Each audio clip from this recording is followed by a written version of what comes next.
दूसरे अंक से पूर्णतः विभाज्य होगा, डिवाइड हो जाए, पूरी तरह से दूसरे अंक से डिवाइड हो जाए। कब? जब पहले वाले अंक में कितना जोड़ दें? 2। अगर जो 3 में 2 जोड़ दे तो 5 होगा, और 5 5 से कटेगा। 7 में 2 जोड़ देंगे तो नहीं कटेगा, 4 में 2 जोड़ देंगे तो 2 से 6 कट जाएगा। 2 मिल गए अब तक ऐसे हैं। 6 में 1 जोड़ेंगे, 6 में 2 जोड़ेंगे 8, वो कटेगा नहीं। 6 में 2 जोड़ेंगे 8, वो 7 से कटेगा नहीं। तो फिर कटा किसके अंदर? केवल इन दोनों में। पहले और तीसरे नंबर की संख्या में जब पहले अंक के अंदर 2 जोड़ा तो 2 जोड़ने पर 5 बना, जो कि दूसरे नंबर पे अंक 5 से पूरी तरह से डिवाइड हो रहा है। एक यहां भी 4 में 2 जोड़ दिया तो 6 हो गया, और 6 2 से डिवाइड हो रहा है, मगर बाकी किसी में भी ऐसा नहीं हुआ। तो ऐसा हुआ 2 संख्याओं में, तो आंसर राइट चले गया ये वाला।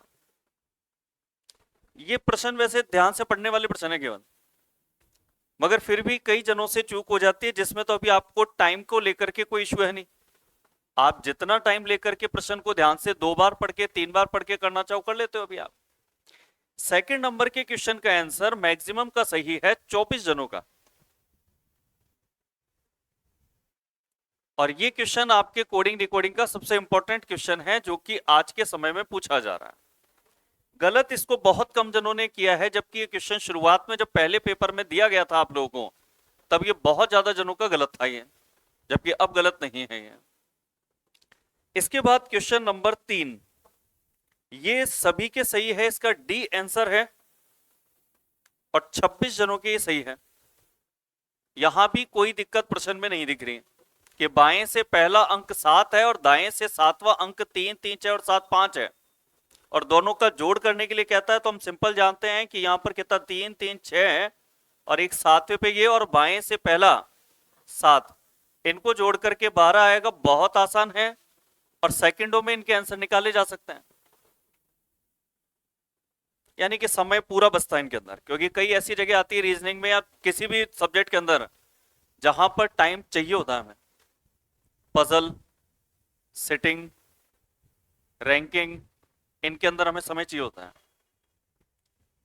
सीरीज में कई बार कुछ उलझे हुए क्वेश्चन आ सकते हैं, वहां समय चाहिए होता है। तो ये ऐसे पार्ट होंगे जो कि हम बहुत ही कम समय के अंदर सॉल्व करके दे दें हम, और एग्जाम में इंपॉर्टेंट चल रहे हैं। अब क्वेश्चन नंबर अगर 4 की बात करें तो ये भी बहुत बढ़िया आंसर इसका दिया गया है, सी आंसर था इसका, और 24 जनों ने सही आंसर दे दिया इसका।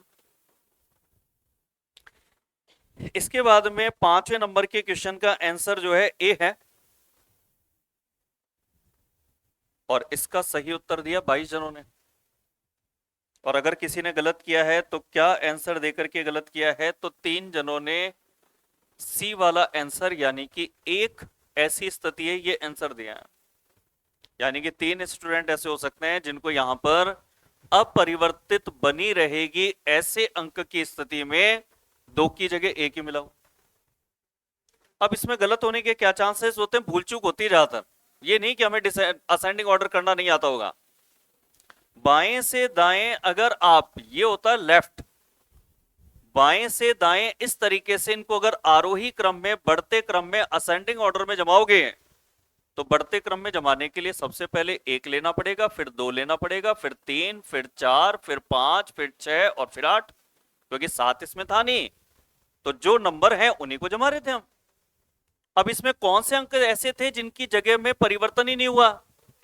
तो 2 और 3 हैं जिनके अंकों में परिवर्तन नहीं हुआ। अभी किसी के अगर बाई चांस अगर गलत हुए हैं केवल 3 स्टूडेंटों के, तो वो भूल चूक है। पिछले में हो सकते हैं कि उनकी परसेंटेज 100 में से 100 रही हो, ये भूल चूक होती है। ये कभी क्लास में मेरे साथ भी हो सकती है कि किसी 50 प्रश्नों में से किसी एक प्रश्न में भूल चूक के रूप में कोई आंसर गलत हो जाए। मानवीय स्वभाव है, वो हो जाता है। ये प्रश्न उस तरह का है, या ये जो 3 स्टूडेंट हैं ये कमजोर नहीं है। ये कोई क्वेश्चन अगर हमने एक क्वेश्चन गलत कर दिया उससे सिद्ध नहीं होता है। अगर आपका रिजल्ट चेक करना है तो 5 लगातार कॉपियों को देखना पड़ेगा। यहां पर फिर फंसाने की कोशिश की गई क्वेश्चन में, थोड़ा सा इस क्वेश्चन के अंदर आपको थोड़ा टाइम लगा होगा शायद। जो शब्द दिए गए थे 4, उनमें प्रत्येक शब्द में प्रत्येक स्वर को अंग्रेजी वर्णमाला क्रम में उसके बाद आने वाले अक्षर से बदलना है। ऐसा हमने कई बार किया है।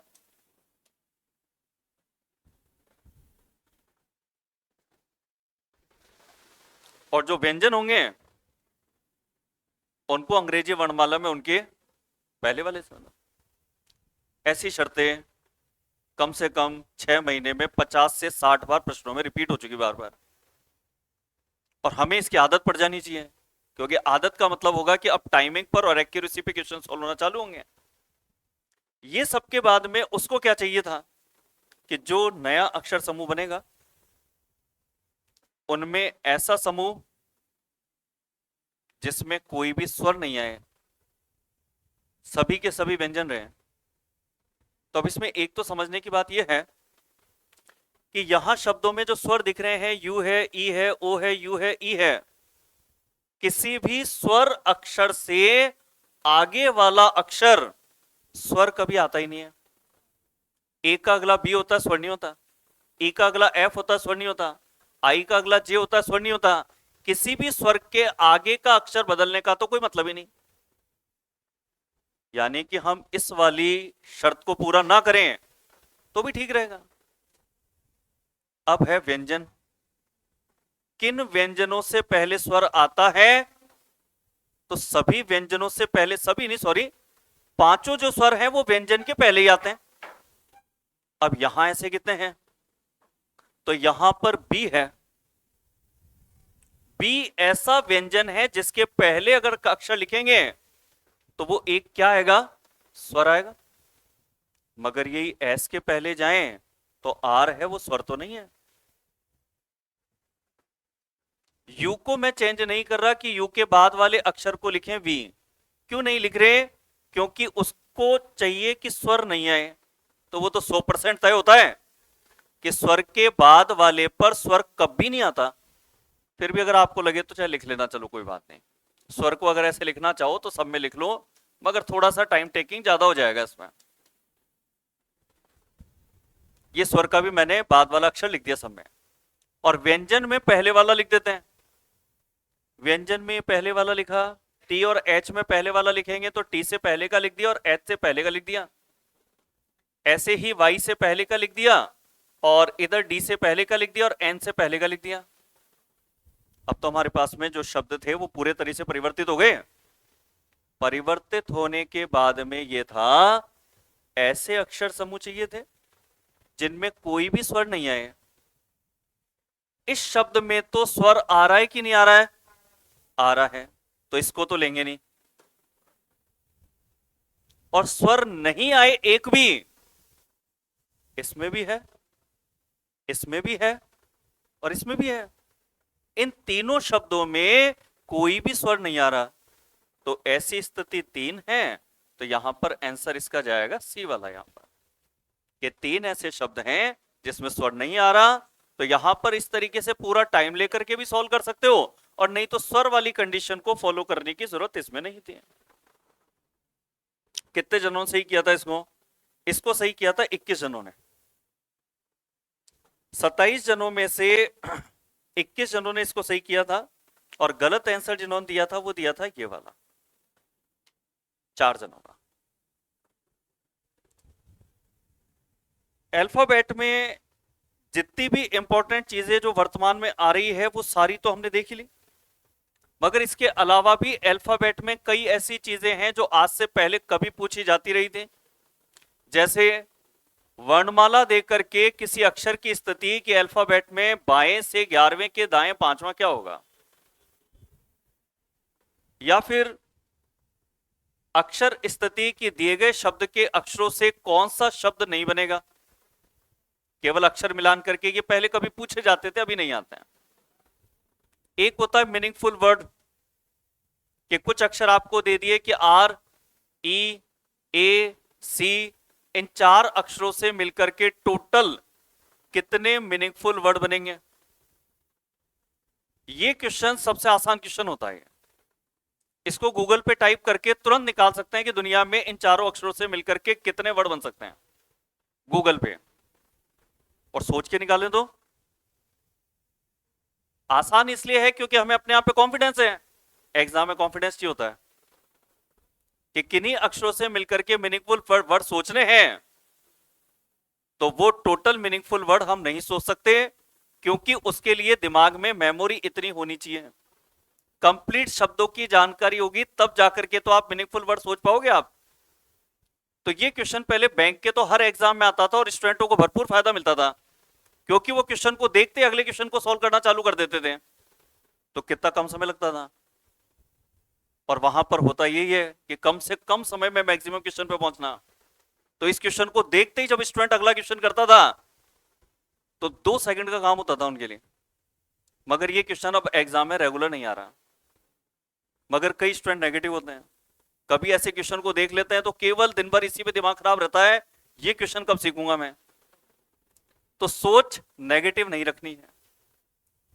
हर क्वेश्चन एग्जाम में नहीं करना है, किसी किसी क्वेश्चन को सम्मान देना होता है। ऐसा डेली टेस्ट पेपर में कई बार मैंने बताया आपको कि आप 25 में से 23-24 पहुंच जाएं, वो बड़ी बात है। आप लोगों के रिजल्ट जो यहां पर देखे गए उसमें 17-18 शो होते हैं 25 में से, और ये हाई स्कोरिंग सब्जेक्ट है। अगर इसके अंदर 17-18 आप लेके आ रहे हो तो कोई बड़ी बात नहीं है। इसके अंदर टारगेट 23+ का है।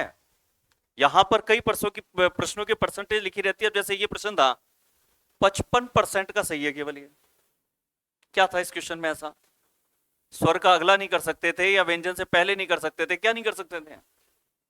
इसका मतलब स्टूडेंट प्रैक्टिस करके बैठा ही नहीं है। वो किसी किस तरह के क्वेश्चन को 10 क्वेश्चन की प्रैक्टिस करके बैठना चाहिए, वो केवल 1 या 2 करके बैठ रहा हो। अपडेशन है नहीं। 2024 11वें महीने के बाद में काफी चीजें चेंज हुई है। बहुत से स्टूडेंटों ने चेक नहीं करी उसको कि भाई क्या क्या चेंजेस हुए। पेपर का हमें पता है कि ये आना है, मगर उसकी जगह हम बचे हुए 90% हिस्सों पे प्रैक्टिस कर रहे हैं। जैसे अल्फाबेट में जो इंपॉर्टेंट था हमें पता है कि यही आ रहा और यही आएगा, इसके 1 नहीं 10 निकालो। और नहीं तो अल्फाबेट में और भी बहुत सारे टाइप हैं, वो श्योर पता है कि नहीं आएंगे, मगर हम उनकी भी प्रैक्टिस कर रहे हैं अगर, तो हम अपना टाइम खराब कर रहे हैं। ऐसे ही अल्फाबेट में कुछ बचे हुए जो नहीं आने वाले पार्ट है वो भी कराऊंगा कराने को तो मैं, मगर क्योंकि समय बहुत इंपॉर्टेंट है तो उसमें क्यों ना ऐसे क्वेश्चन पे बात की जाए जो कि अभी एग्जाम में आएगा ही आएगा। दिशा परीक्षण में 2 क्लास 3 क्लास 2 घंटे 3 घंटे तक दिशा परीक्षण के तरह तरह के क्वेश्चन किए जा सकते हैं, मगर आएगा केवल ये। अब ये कैसे पता लगता है ये आएगा? हमने पिछले 80 क्वेश्चन का एनालिसिस कर लिया जो पिछले 6 महीने में आए। उन 80 में से 76 क्वेश्चन यही थे। जब रेशो 90% क्रॉस कर जाता है तो चीजें क्लियर हो जाती है कि क्या आ रहा है क्या नहीं आ रहा है। एग्जाम में तो यही आना है, तो इसका मतलब यह है कि जो एग्जाम में आने वाली चीज है पहले उसको टारगेट कर लें अपन। जो कंफर्म नहीं आनी है या जो सरप्राइज गिफ्ट के रूप में है कि 23 तो सही कर लिए, अब 24वां सही करने के लिए जो 6 महीने रीजनिंग पढ़नी है वो अलग पार्ट होगा। और 6 महीने रीजनिंग केवल पढ़ करके लास्ट में डिसीजन है कि एग्जाम में छोड़ के आएंगे उसको, क्योंकि केवल पढ़ने से थोड़ा आ जाता है कि मैं आपको 2 क्वेश्चन करा दूं अब आप ही सही हो जाए। घर पे 10 क्वेश्चन आपको भी करने पड़ेंगे। दिशा में ये प्रश्न एग्जाम में आज की डेट में आ रहा है, जब व्यक्ति किसी दिशा में निकलकर दाएं बाएं मुड़ते हुए कुछ दूरी चलते हुए लास्ट पॉइंट पी पर या जेड पर पहुंचेगा और वहां से फिर उसके प्रारंभिक बिंदु की दूरी या दिशा पूछी जाएगी। ये क्वेश्चन हर पेपर के अंदर लगातार हिट हो रहा है। चाहे आरपीएफ एसआई का पेपर था, आरपीएफ रेलवे का पेपर था, चाहे टेक्नीशियन का पेपर था, चाहे एलपी का पेपर था, चाहे सीजीएल का पेपर था, चाहे सीपीयू का पेपर था। अब जब आपको इतने एग्जाम्पल देखने को मिल जाए उसके बाद भी अगर आप रेडी नहीं रहो अगले पेपर के लिए, तो फिर वो गलती हमारी है।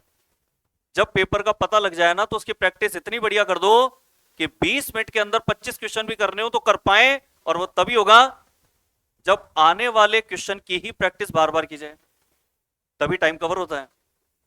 दिशा परीक्षण के किसी भी प्रश्न को हल करने के लिए अगर दिशा के बारे में फिक्स 3 चीज पढ़ें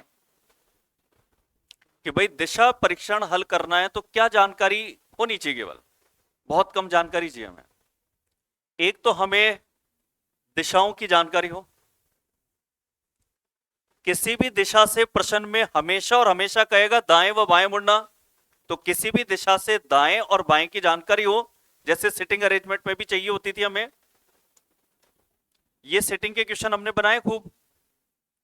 कुछ 2-4 पहले तक के पेपरों में लगातार ऐसे क्वेश्चन आ रहे थे कि इस व्यक्ति के दाएं बिठाना है तो ये दाएं होगा, अगर इस व्यक्ति के दाएं बिठाना है तो दाएं ये होगा। ऐसे ही दिशा में होगा कि अगर कोई व्यक्ति इस तरीके से बढ़ रहा है दिशा में तो दाएं मुड़ने पर ऐसे दाएं हो जाएगा। तो दिशा अनुसार दाएं व बाएं मुड़ना सिटिंग अरेंजमेंट से बहुत मेल खाएगा। वहां भी दाएं बाएं की आवश्यकता पड़ती थी, यहां भी 100% पड़ेगी पड़ेगी। दाएं व बाएं मुड़ने के अलावा यहां पर जरूरत पड़ेगी घड़ी की दिशा एवं विपरीत दिशाओं में मुड़ना। कई बार तो हो सकता है जैसे क्लॉक चलती है उस वे में चलना हो, और कई बार एंटी क्लॉक डायरेक्शन में हमें मुड़ना पड़े।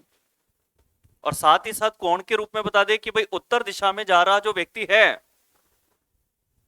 वो घड़ी की दिशा में 45 डिग्री घुमाए या 90 घुमाए। देखो 90 तो बिल्कुल आसान है, ये 90 डिग्री का कोण हो गया, ये दिशा हो जाएगी उसकी अगली। और अगर ये आसान है कि ये 90 है तो 45 इसका आधा होगा, और आधा होगा तो ये दिशा होगी।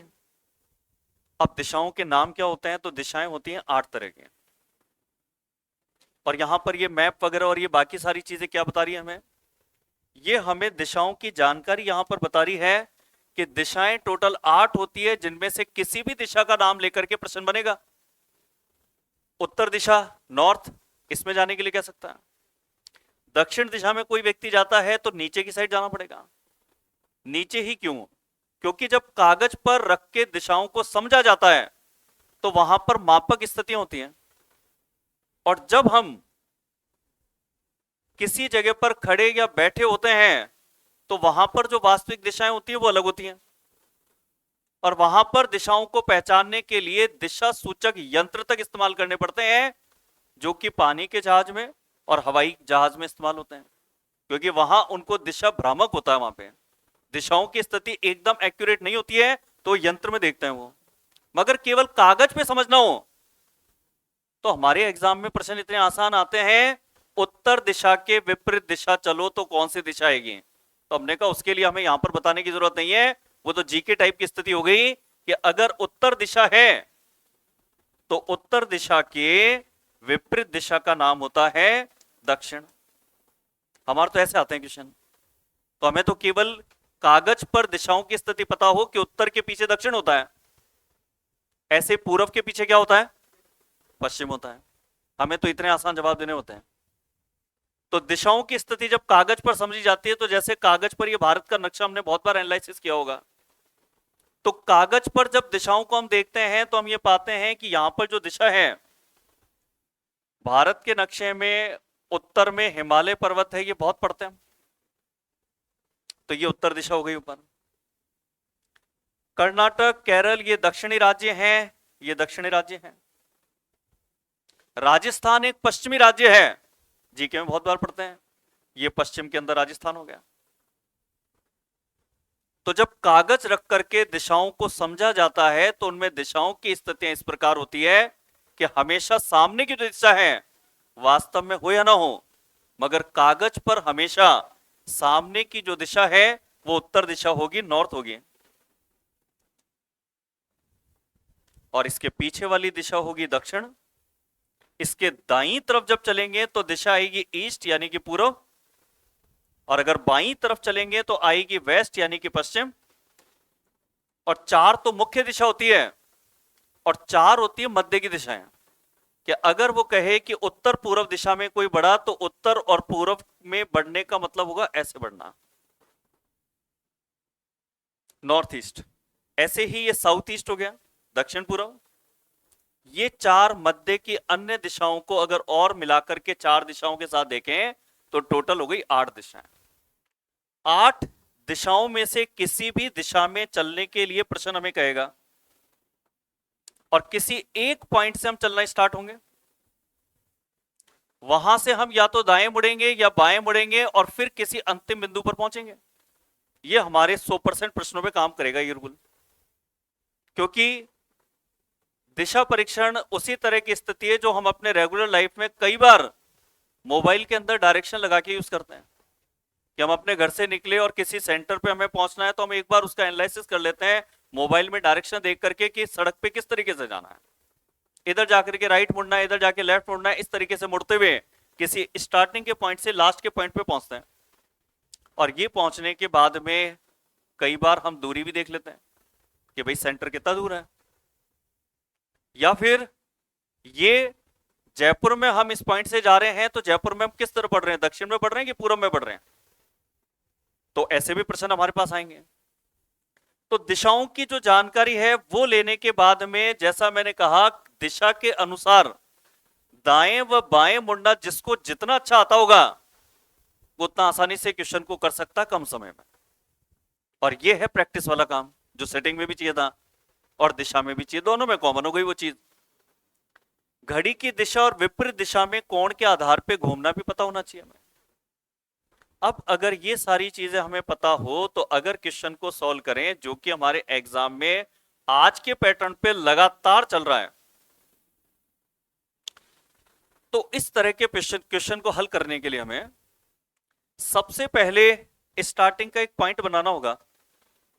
जैसे स्टार्टिंग का पॉइंट इसमें बताया है, बिंदु ए से चलना आरंभ करता है। तो बिंदु ए से अगर चलना प्रारंभ करता है तो मान लो ये है बिंदु ए, और ए से चलना आरंभ करता है ये किस दिशा की तरफ, पूरब की ओर। पूरब दिशा हमें पता होनी चाहिए कि इस तरफ बढ़ने का मतलब होता है पूरब। पूरब में 25 चला, इसके बाद में इसने टर्न लिया है दाईं तरफ का और चला है 17। दाएं मुड़ने का मतलब यदि पूर्व में यदि कोई जा रहा है तो उसका दाएं मतलब नीचे की साइड होगा, और 17 अगर चलेंगे तो ये 17 हो गया। और 17 चलने के बाद में अब वो मुड़ता है दाईं तरफ और चलता कितना है, 14 किलोमीटर। दाएं मुड़ के 14 अगर चलेगा तो दक्षिण में फेस व्यक्ति के लिए दायां इधर होगा कि इधर होगा, तो वो इस साइड होगा। ये यहां पर दाएं 14 चलाते समय बस ये ध्यान रखना कि सामने 25 भी है, तो 14 इसके अनुपात में बनाएंगे तो ये 14 होगा, तो ये जो बचा हुआ होगा ये 11 होगा। ये 14 है तो ये 11 होगा, क्योंकि टोटल 25 आमने सामने की दूरी बराबर लेते हुए माननी है अपने को। अब उसने ये भी कह दिया कि ये है यहां से दाएं मुड़ेगा और फिर 11 चलेगा। ये दाएं मुड़ करके 11, दाएं का डिसीजन कईयों के तो बहुत फास्ट आता है, आपका भी अगर फास्ट आएगा तो प्रश्न में कोई दिक्कत नहीं आएगी। अगर 17 के सामने ये 11 है तो बची हुई ये वाली जो दूरी है ये 6 होगी। अगर ये 11 है तो ये 6 होगी। अब लास्ट में फिर ये भी कहता है कि अब अंतिम बार उसका टर्न होगा बायां और चलेगा 11 किलोमीटर।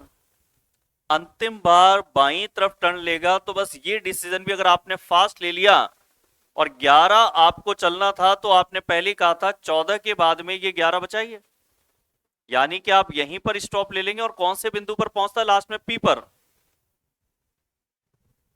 ये पूरी स्थिति बनने के बाद में लास्ट में पूछा गया, तो फिर ये बताइए कि ए पर दोबारा पहुंचने के लिए, कि ये जो बिंदु ए है इस पर पहुंचना है, यहां से ऐसे चलना पड़ेगा तभी ए पर पहुंचेगा। ए पर दोबारा पहुंचने के लिए उसे कितनी दूरी न्यूनतम चलनी पड़ेगी और किस दिशा में गाड़ी चलानी पड़ेगी, तो उसको चलना तो पड़ेगा दूरी में कितने किलोमीटर, और अगर ए की तरफ बढ़ रहा है तो किस दिशा में बढ़ रहा है, उत्तर दिशा की ओर। तो उत्तर दिशा में 6 किलोमीटर, तो आंसर इसके अंदर चल जाएगा बी वाला। इसमें ये प्रश्न लगातार जो है हर एग्जाम में पूछा जा रहा है, जिसको इस तरीके से हल करना है, और इसकी जो टाइमिंग है वो अलग अलग हो सकती है, एक्यूरेसी अलग अलग हो सकती है, क्योंकि वो डिपेंड करता है कि कहीं भी दाएं बाएं मुड़ने के लिए कहे तो आप कितना जल्दी डिसीजन लेते हैं, ये उस पर डिपेंड है। परसेंटेज 59% ही है, कोई ज्यादा इसका है नहीं। 14 किसमें, अच्छा 14 किलोमीटर, अच्छा फोटो, हाँ ले लो, फोटो ले लो। मैंने कहा कि कहीं पर 14 किलोमीटर था, मैंने वहां गलत कर दिया।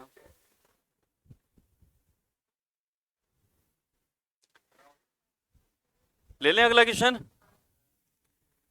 अगला क्वेश्चन एक और उठा लेते हैं, ये वाला क्वेश्चन रेलवे एलपी के पेपर में, इसका भी परसेंटेज लगभग उतना ही है, 58-59%। अब ये क्वेश्चन 58-59% वाले नहीं है, ये क्वेश्चन आसानी से हल किए जा सकते हैं। ये तो इसमें देखो,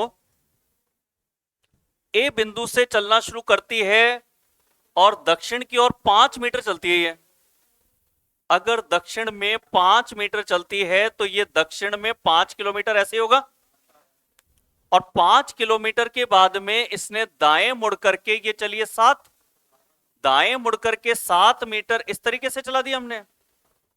इसके बाद में यहां पर फिर दाएं मुड़ करके ये चलती है 12, यहां से दाएं मुड़ करके 12 अगर चलाएंगे तो 5 तो ये होगा, मगर 5 के बाद ये जो दूरी होगी ये कितनी होगी, 7, और 12 चलने के बाद में बिंदु P पर रुक जाती है। ये बिंदु P है। यदि एक खंबा उस स्थान से 7 मीटर पूर्व की ओर रखा जाता है, यहां से एक खंबा पूर्व में, पूर्व तो इस तरफ होगा ना, और पूर्व दिशा में जो खंबा है वो कितनी दूरी पे रखा जाता है, वो 7 मीटर। ये भी 7 दूरी थी, ये भी 7 है, यानी कि इसके जस्ट आमने सामने की स्थिति हो गई। तो फिर ये कहता है तो बताओ कि उसका घर खंबे से कितनी दूरी पर और किस दिशा में है। उसका घर था ये वाला पॉइंट जहां से वो निकली थी बिंदु ए से। अब उसका घर किस दिशा में है और कहां से पूछा उसने, खंबे से, पी से नहीं पूछा इस बार। ये जो खंबा है यहां से किस दिशा में है, तो दक्षिण में है, और दूरी पूछी है तो दूरी ये वाली जो दूरी है वही यहां पर भी होगी। तो 7 किलोमीटर दक्षिण दिशा में है, तो आंसर इसके अंदर कौन सा टिक कर देंगे, 3 नंबर का। अब यदि एग्जाम में बार बार अगर यही क्वेश्चन आ रहा है, पेपर में यही मिलना है, तो इस क्वेश्चन को मैं लगातार मानता हूं कल नहीं मगर परसों पल्ली रोज के पेपर में ही अगर आप घर से 5-7 क्वेश्चन भी प्रैक्टिस करके आओगे तो एग्जाम में आने वाले इस प्रश्न को टाइमिंग के साथ और एक्यूरेसी के साथ कर सकते हो आप। तो अगर एग्जाम का अपने को पता हो कि ये एग्जाम में आ रहा है तो केवल उन क्वेश्चनों पर विशेष रूप से टाइम दो और बाकी क्वेश्चनों पे टाइम कम दो। इस क्वेश्चन के बाद में ये वाला क्वेश्चन ले लेते हैं, एसएससी सीपीयू के पेपर में पूछा हुआ। यहां पर कियारा बिंदु ए से ड्राइव करना प्रारंभ करती है जो बिंदु जेड के उत्तर में 5 किलोमीटर पे है।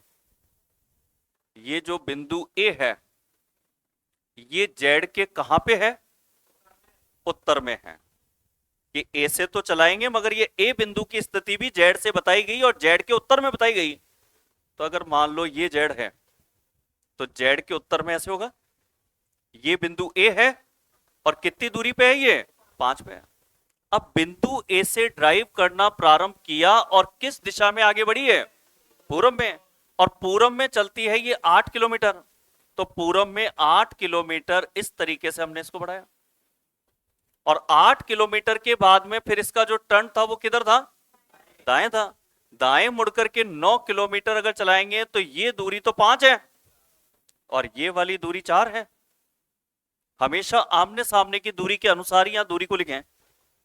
फिर इसके बाद में कहता है कि अंत में अब उसका टर्न जो दायां है और यहां पर दूरी है 15, अंत में दाएं मुड़ करके 15, यहां से दाएं मुड़ेंगे तो इधर होगा, और 15 कहा है तो इसका मतलब है कि 8 से 8 तो ये बराबर हो गया और बचा हुआ ये 7 होगा, और अब जो लास्ट बिंदु है वो बी है। अब प्रश्न क्या है, प्रश्न है कि जो बिंदु जेड है इस बिंदु जेड के संदर्भ में बिंदु बी किस दिशा में है। बिंदु जेड के संदर्भ में, संदर्भ का मतलब है रेफरेंस, कहां से देखना है, तो जेड से हमें देखना है। बिंदु जेड के संदर्भ से दिशाओं को समझना है कि जेड से बी को देखेंगे तो ये किस दिशा में दिखेगा, तो ये दिखेगा दक्षिण पश्चिम में, क्योंकि अगर हम इस तरीके से जाते हैं तो ये दिशा होती है दक्षिण पश्चिम दिशा, जो यहां भी आप देख सकते हो ऐसे जाने को, कि अगर आप इस तरीके से बढ़ते हैं तो ये दिशा दक्षिण के और पश्चिम के बीच में होती है। तो दक्षिण पश्चिम, साउथ वेस्ट, आंसर इसके अंदर कर देंगे 4 नंबर को। आपके पास अभी तो नहीं मगर इससे पहले एग्जाम में एक पैटर्न था कि लास्ट में जाकर के किसी स्थान से दिशा पूछने की जगह केवल व्यक्ति की दिशा पूछी जाती थी। यहां पर कि अंत में व्यक्ति किस दिशा में जा रहा है। जैसे लास्ट में ये डायरेक्शन है पश्चिम, या इससे पिछले प्रश्न की बात करें तो इसमें जो लास्ट डायरेक्शन था वो था पूर्व, कि यहां से चलते हुए और फिर इस तरीके से लास्ट में पूर्व था। कई बार केवल ये पूछ लिया जाता है कि व्यक्ति की अंतिम दिशा क्या होगी, तो ऐसे प्रश्न के लिए डायग्राम बनाने की जरूरत हमें नहीं होनी चाहिए। अगर प्रश्न इस तरीके से आ जाए जिसमें व्यक्ति का लास्ट में फेसिंग पूछा जाए कि अब उसका मुंह किस दिशा में है, अब ये नहीं कह रहा वो कि व्यक्ति उसके प्रारंभिक बिंदु से किस दिशा में है, बिंदु ए से कहां पे है, घर से किस दिशा में है। अगर किसी स्थान से पूछता है तो डायग्राम बनेगा, और अगर किसी स्थान से ना पूछ करके केवल व्यक्ति की अंतिम दिशा पूछे कि व्यक्ति अब किस दिशा की ओर जा रहा है, तो डायरेक्ट ही यहां पर बस दाएं बाएं काट लो, और लास्ट में जो दायां बायां बचेगा वो प्रारंभिक दिशा से मुड़ जाए, तो डायरेक्ट आंसर आ जाता है बिना डायग्राम के। तो यहां पर व्यक्ति का स्टार्टिंग फेस था उत्तर में। अब इसके बाद जितने भी दाएं बाएं हैं केवल उन पे गौर करेंगे अपन। तो ये दायां मिला, ये बायां मिला, इसके बाद में फिर दाएं बाएं जहां जहां मिल रहे हैं वहां वहां पर मैं टिक कर देता हूं इधर।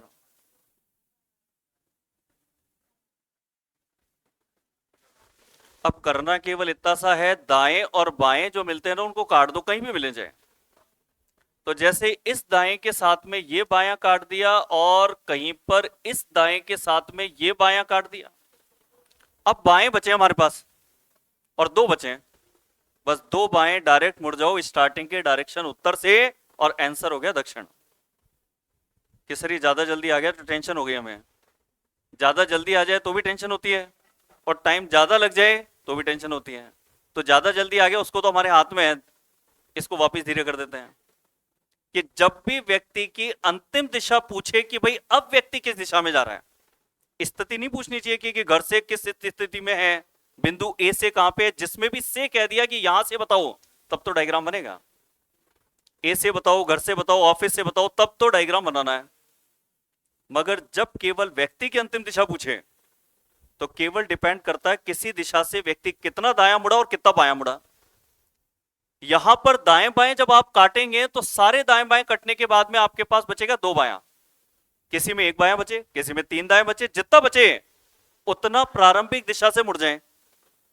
और अगर उत्तर दिशा से अगर दो बार बाएं मुड़ जाएं तो एक बार बाएं मुड़ने पर तो दिशा ये होगी, और दूसरी बार अगर बायां मुड़ जाएंगे तो दिशा ये हो जाएगी।